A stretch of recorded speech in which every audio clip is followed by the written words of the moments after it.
हाँ तो बेटा जी हम लोग बात कर रहे हैं आज इलेक्ट्रिकल फ्यूज की। इलेक्ट्रिकल फ्यूज क्या है? तो बेसिकली ये सेफ्टी डिवाइस है जो अप्लायंसेस को डैमेज होने से बचाता है by limiting the value of the current. Appliance है जिसको हमने एक मेन से कनेक्ट करा थ्रू द फ्यूज।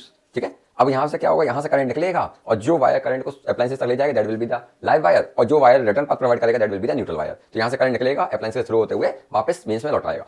क्लियर? अब होगा क्या, जैसे मान लीजिए ये अप्लायंस बना गया है for a current rating of 5 ampere, यानी कि 5 एम्पियर तक के करंट को ये बियर कर सकता है, इससे ऊपर क्या करेगा अप्लायंसेस डैमेज हो जाएगा। तो इन केस अगर मान लीजिए ड्यू टू द ओवरलोडिंग या शॉर्ट सर्किटिंग इस सर्किट में इंस्टेड ऑफ 5 एम्पियर यहाँ पे करंट फ्लो करने लगा 15 एम्पियर का, तो ऑब्वियसली बात है अगर फ्यूज का यूज नहीं करा जाएगा तो ये अप्लायंस डैमेज हो जाएगा। तो इसको प्रोटेक्ट करने के लिए हम लोग ने क्या करा, एक लाइव वायर में एक सुटेबल रेटिंग का फ्यूज को कनेक्ट करा, यानी कि ये 5 एम्पियर तक तो परमिट करेगा, 5 एम्पियर के ऊपर जैसे ही करंट फ्लो करेगा तो ये फ्यूज वायर बीच से मेल्ट कर जाएगा, मेकिंग द सर्किट इनकम्प्लीट, और वो एक्सेस करंट अप्लायंसेस तक नहीं पहुंचेगा और अप्लायंसेस हमारा डैमेज होने से बच जाएगा। या अब जो इंपॉर्टेंट बातें रिलेटेड टू द फ्यूज वो बात करते हैं। देखिएगा, तो फ्यूज क्या है? It is a safety device.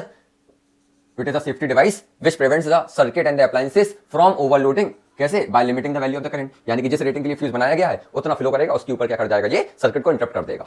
Working principle क्या है? तो it works on the heating effect of electric current, यानी कि यहाँ पे क्या होगा, जब हमारे पास करंट आया तो अब अगर करंट की वैल्यू बढ़ गई तो as per the Joule's law heating I2RT, current की वैल्यू बढ़ जाएगी तो हीटिंग इफेक्ट बढ़ेगा। हीटिंग इफेक्ट बढ़ेगा तो यहाँ पे क्या होगा, ये वायर जो है फ्यूज वायर वो मेल्ट कर जाएगा। क्यों मेल्ट कर जाएगा? क्योंकि ये वायर इस तरीके से चूज करा जाता है कि जिसका मेल्टिंग पॉइंट कम हो और इसकी रेजिस्टिविटी ज्यादा हो। क्लियर है? तो मेल्टिंग पॉइंट कम होगा तो क्या होगा, ये मेल्ट कर जाएगा और सर्किट हमारा ब्रेक कर जाएगा।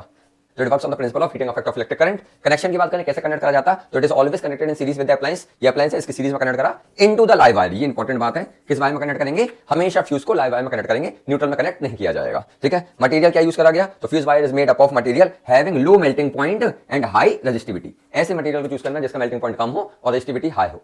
ऐसा जनरली हम लोग लेड और टिन का एलॉय यूज करते हैं या लेड और कॉपर का भी एलॉय यूज करते हैं for making the fuse wire.